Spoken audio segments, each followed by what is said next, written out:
Yes, അപ്പൊ നമ്മുടെ CUET 2025 exam കഴിഞ്ഞ വർഷം 60+ സബ്ജക്ട്സ് ഉള്ളത് ഈ വർഷം അത് 37 സബ്ജക്ട്സ് ആയിട്ട് റെഡ്യൂസ് ചെയ്തിട്ടുണ്ട്. അപ്പൊ നിലവിൽ നമ്മൾ എക്സാമിന് അപ്ലൈ ചെയ്യുമ്പോൾ ഏതൊക്കെയാണ് നമ്മൾക്ക് അപ്ലൈ ചെയ്യാവുന്ന ഡൊമൈൻ സബ്ജക്ട്സ്, ഏതൊക്കെയാണ് ലാംഗ്വേജ് ലിസ്റ്റ്, അതേപോലെ തന്നെ ജനറൽ ആപ്റ്റിറ്റ്യൂഡ് ടെസ്റ്റിൽ നമ്മൾ എന്തൊക്കെ കാര്യങ്ങൾ ശ്രദ്ധിക്കണം എന്നുള്ളതാണ് ഈ ഒരു വീഡിയോയിൽ നമ്മൾ ഡിസ്കസ് ചെയ്യാൻ വേണ്ടി പോകുന്നത്.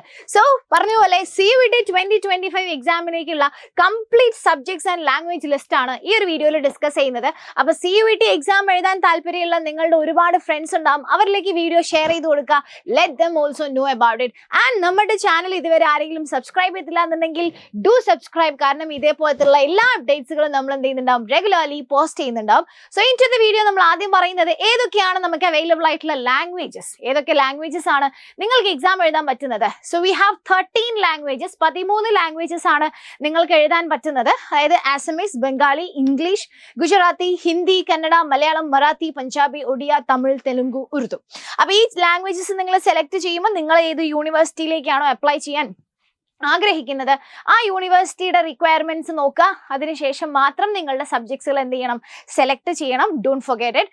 ആൻഡ് ഇനി നമുക്ക് 23 ഡൊമൈൻ സബ്ജക്ട്സ് ഏതൊക്കെയാണ് നിങ്ങൾ എഴുതാൻ പോകുന്ന മെയിൻ ഡൊമൈൻ സബ്ജക്ട്സ് എന്നുള്ളതാണ് ഇനി നമ്മൾ ഡിസ്കസ് ചെയ്യുന്നത്. സോ വി ഹാവ് അക്കൗണ്ടൻസി അല്ലെങ്കിൽ ബുക്ക് കീപ്പിംഗ് ആണ് ഒന്ന്, അതേപോലെ അഗ്രികൾച്ചർ ഉണ്ട്, ആന്ത്രപ്പോളജി ഉണ്ട്, biology, biological science, biotechnology, biochemistry, ഇതെല്ലാം ഒരു ലിസ്റ്റിലാണ് വരുന്നത്. ബിസിനസ് സ്റ്റഡീസ്, കെമിസ്ട്രി ഉണ്ട്, എൻവയൺമെന്റൽ science, computer science or information practices, economics അല്ലെങ്കിൽ business economics, fine arts, visual arts, commercial arts, അതേപോലെ തന്നെ ജോഗ്രഫി അല്ലെങ്കിൽ geology, then we have history, അതേപോലെ തന്നെ home science, knowledge tradition, practices in India, അതേപോലെ mass media and mass communication, mathematics അല്ലെങ്കിൽ applied mathematics, performing arts like dance, drama, music ഒക്കെ performing arts കാറ്റഗറിയിലാണ് വരുന്നത്. Physical education, yoga, sports ഒക്കെ physical എഡ്യൂക്കേഷനിൽ വരും. Physics and political science, psychology, Sanskrit, sociology, ഇത്രയും domain subjects ആണ്. ഈ ഒരു 23 ഡൊമൈൻ സബ്ജക്ട്സ് ആണ് നിങ്ങൾക്ക് എഴുതാൻ പറ്റുന്നത്. അപ്പൊ നിങ്ങൾ ഈ ഡൊമൈൻ സബ്ജക്ട്സ് സെലക്ട് ചെയ്യുമ്പോഴും ഗോ റെഫർ യൂണിവേഴ്സിറ്റികളുടെ അല്ലെങ്കിൽ നിങ്ങൾ അപ്ലൈ ചെയ്യാൻ ഉദ്ദേശിക്കുന്ന യൂണിവേഴ്സിറ്റികളുടെ അല്ലെങ്കിൽ കോളേജസിന്റെയോ റിക്വയർമെന്റ്സ് നോക്കുക. അവർ ഏത് സബ്ജക്ട്സ് ആണ് നിങ്ങളോട് ആവശ്യപ്പെടുന്നത്, ഐ മീൻ ഏതിലേക്കാണോ നിങ്ങൾ അഡ്മിഷൻ എടുക്കാൻ ആഗ്രഹിക്കുന്നത് അതിനാവശ്യമുള്ള ഡൊമൈൻ സബ്ജക്ട്സ് വൈസ് ആയിട്ട് സെലക്ട് ചെയ്യുക. 5 സബ്ജക്ട്സ് മാത്രമേ നിങ്ങൾക്ക് എന്ത് ചെയ്യാൻ പറ്റുള്ളൂ, സെലക്ട് ചെയ്യാൻ പറ്റുള്ളൂ. സോ ഒരു ലാംഗ്വേജ്, ഒരു general aptitude test, 3 domain subjects. So ഇത് സെലക്ട് ചെയ്യുന്ന സമയത്ത് നിങ്ങൾ അപ്ലൈ ചെയ്യാൻ ഉദ്ദേശിക്കുന്ന കോളേജസുകൾ റെഫർ ചെയ്യുക, അവരുടെ റിക്വയർമെന്റ്സ് നോക്കുക, എന്നിട്ട് നിങ്ങളുടെ സബ്ജക്ട്സ് എന്ത് ചെയ്യുക, ചൂസ് ചെയ്യുക. Okay, ready. ഇനി ഉള്ളത് നമ്മളുടെ ജനറൽ ആപ്റ്റിറ്റ്യൂഡ് ടെസ്റ്റ് ആണ്. അതായത് മോസ്റ്റ്ലി എല്ലാവരും എഴുതൽ അങ്ങനെയാണ്. മോസ്റ്റ് കോളേജസിനും ഒരു ജനറൽ ടെസ്റ്റും ഒരു ലാംഗ്വേജും വേണ്ടി വരാറുണ്ട്. സോ മോസ്റ്റ്ലി എല്ലാവരും ജനറൽ ടെസ്റ്റ് എഴുതുന്നതാണ്. ജനറൽ ആപ്റ്റിറ്റ്യൂഡ് ടെസ്റ്റിൽ നിങ്ങളോട് ചോദിക്കാൻ സാധ്യതയുള്ളത് ലൈക്ക് ജനറൽ നോളജ്, അതേപോലെ കറണ്ട് അഫയേഴ്സ് ഒക്കെയാണ്. കുറച്ചൊക്കെ പത്രം വായിക്കണം. ഓക്കെ, ജനറൽ നോളജും കുറച്ച് കറണ്ട് അഫയേഴ്സും കാര്യങ്ങളൊക്കെയാണ്. പിന്നെ ജനറൽ മെന്റൽ എബിലിറ്റി, നമ്മുടെ ന്യൂമറിക്കൽ എബിലിറ്റി വന്നിട്ടുള്ള കുറച്ച് നിങ്ങളുടെ ആ ഒരു എബിലിറ്റി ടെസ്റ്റ് ചെയ്യാനുള്ള type of questions, logical and analytical reasoning type questions, അതേപോലെ ജനറൽ സയൻസും അതേപോലെ തന്നെ എൻവയോൺമെന്റൽ ലിറ്ററസി വെച്ചിട്ടുള്ള ക്വസ്റ്റ്യൻസ് പ്രതീക്ഷിക്കാം. അതേപോലെ തന്നെ റീസണിങ്ങിൽ ഇപ്പോൾ സിമ്പിൾ ആപ്ലിക്കേഷൻ, ചെറിയ നമ്മുടെ മാത്സിന്റെ ചെറിയ കൺസെപ്റ്റ്സ് ഒക്കെ അപ്ലൈ ചെയ്തിട്ട് സോൾവ് ചെയ്യുന്ന സാധനങ്ങൾ ഉണ്ടാവും. അതേപോലെ algebra, geometry, then mensuration, then statistics എന്നൊക്കെയാണ് എന്ത് ചെയ്യുന്നത്, മെയിൻ ആയിട്ട് ജനറൽ ആപ്റ്റിറ്റ്യൂഡ് ടെസ്റ്റിൽ നമ്മളോട് ക്വസ്റ്റ്യൻസ് ചോദിക്കുന്നത്. സോ ഇത്രയുമാണ് നമ്മളുടെ CUET 2025 നിങ്ങൾക്ക് അവൈലബിൾ ആയിട്ടുള്ള domain subjects and the languages list.